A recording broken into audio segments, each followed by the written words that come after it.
जब आपसे कोई कहेगा कि दान करना चाहिए तो एक ही बात दिमाग में आती है कि ये पैसा देने के लिए बोल रहे हैं, लेकिन ऐसा कतई नहीं है। दान देने का अर्थ पैसा देना नहीं होता है। दान किसी भी वस्तु का हो सकता है, और इस दुनिया में सबसे बड़ा दान है किसी को प्रसन्नता का दान करना, खुशी का दान करना, मुस्कुराहट का दान करना। सबसे बड़ा दान कि आपके कारण, आपकी वजह से कोई व्यक्ति प्रसन्न हो जाए, खुश हो जाए, उसके चेहरे पर हंसी आ जाए, वो एक प्रकार का दान है। आप कहने लगो जी हम तो बड़े गरीब लोग हैं, हमारे पास तो फैक्ट्रियां नहीं है, हमारे पास तो बड़े धंधे नहीं है, साधारण लोग हैं, हम कहाँ से दान दें, पैसा नहीं हमारे पास। आप पैसा नहीं दे सकते, लेकिन आप किसी को एक देख करके एक मुस्कुराहट तो दान दे सकते हो। कोई आया निकल के जा रहा है आपके सामने से, उसको देख करके जरा एक बार प्रसन्नता से मुस्कुरा दीजिए। और यकीन मानिए, ये जो चेहरे की मुस्कुराहट होती है, ये जब आप किसी को देते हैं, ये प्रसन्नता जब आप किसी को देते हैं, सामने वाले को तो अच्छा लगेगा ही लगेगा, लेकिन कहीं ना कहीं भीतर आपके हृदय में भी आपको लगेगा कि आपने कुछ अच्छा काम किया है, आपने आज कोई बहुत बड़ा काम किया। और मुस्कुराहट देने में पैसा तो लगता नहीं है, लगता है? टैक्स लगता है। अच्छा है ना, अभी तक सरकार ने कम से कम इस पर तो जीएसटी नहीं लगाया कि अच्छा आप मुस्कुराहट बांटोगे तो जीएसटी लगेगा। फ्री है, फ्री ऑफ कॉस्ट। तो जब मुफ्त है, जब फ्री है, तो उसका क्यों ना उपयोग किया जाए। उसका उपयोग कैसे किया जाए? कथा में आए हैं,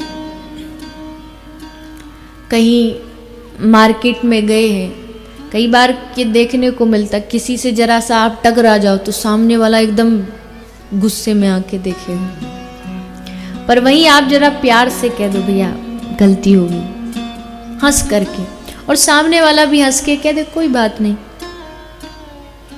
तो उस व्यक्ति को भी बुरा नहीं लगेगा और आपको भी लगेगा कि हाँ आपने कुछ अच्छा कार्य किया। माताओं बहनों को लगता है कि सुंदर बनने के लिए ब्यूटी प्रोडक्ट्स की आवश्यकता होती है।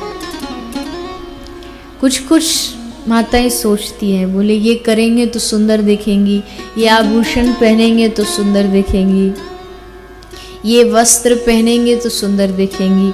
पर असलियत ये है कि आप कितने भी आभूषण पहन लीजिए, कितने भी वस्त्र पहन लीजिए, कितने भी ब्यूटी प्रोडक्ट्स लगा लीजिए, लेकिन जब तक आपके चेहरे पर मुस्कुराहट नहीं है, तब तक आपकी सुंदरता बाहर नहीं है। कहते हैं माताओं का सबसे बड़ा श्रृंगार और उनका गहना उनकी मुस्कुराहट होती है। अब वो अलग बात है, भगवान किसी किसी की मुस्कुराहट ऐसी दे देते हैं, वो हंसता है तो भी लगता रो रहा है, लेकिन फिर भी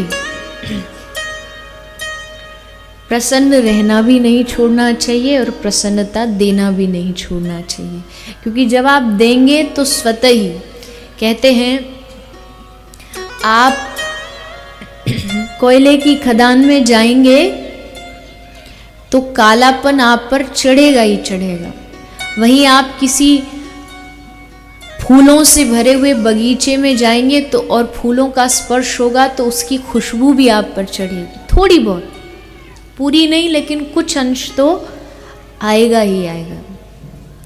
उसी प्रकार जब अब आपके हाथ में पानी है, आप किसी को पानी दे रहे हो, तो पहले आप उसे तो दे रहे हो पानी, लेकिन पहले देने के लिए किसके हाथ में आया? किसके हाथ में आया? देना है आपको उसको, लेकिन उसको देने के लिए आपके अपने हाथ में पहले पानी आया, फिर आप उसे देंगे। प्रसन्नता उसे देनी है, उसे देने के लिए पहले आपके हाथ में आएगी, यानी पहले आपके जीवन में आएगी, फिर आप किसी को दे पाएंगे। अक्सर ये होता ये है कि हम प्रसन्नता दूसरों को तो देना सिखाते। जैसे एक उदाहरण से समझिए कि हम कई बार किसी आदमी का थोड़ा देखा कि आज मूड ऑफ है, परेशान सा है, आप उससे पूछो क्या हुआ तो कहेगा कि भैया आज झगड़ा हो गया। तो आप कहते झगड़ा हो गया, क्या बात हो गई? हो गया तो हो गया, चल छोड़ना अब उस बात को कब तक लेके चलेगा? तो कहेंगे छोड़ना, छोड़ दे। और क्या बोलेंगे? किसी का झगड़ा हो गया, बेचारा बड़ा परेशान है, क्या बोलेंगे?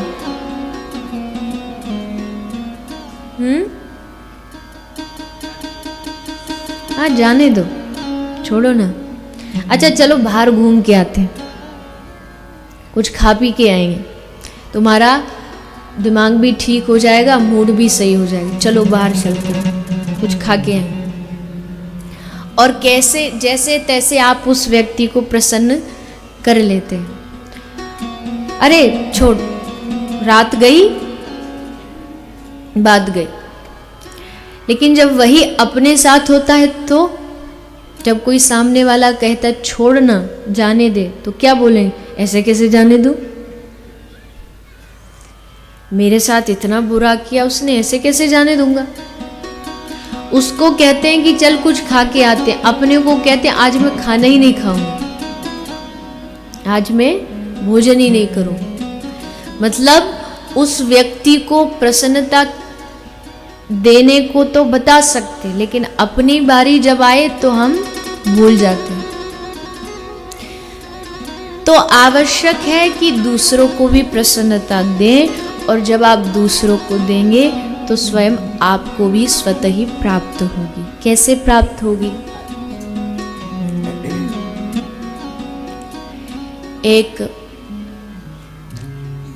एक बार स्वर्ग में देवता और दानवों ने मिलकर के एक पार्टी रखी, भोजनोत्सव।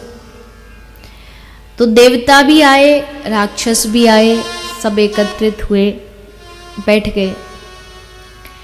तो निर्णय किया गया कि भोजन उत्सव तो रख लिया, पर अगर इसको एकदम नॉर्मली आएंगे खाएंगे चले जाएंगे तो कुछ मज़ा नहीं आएगा, तो कुछ यूनिक करो, कुछ अलग करो।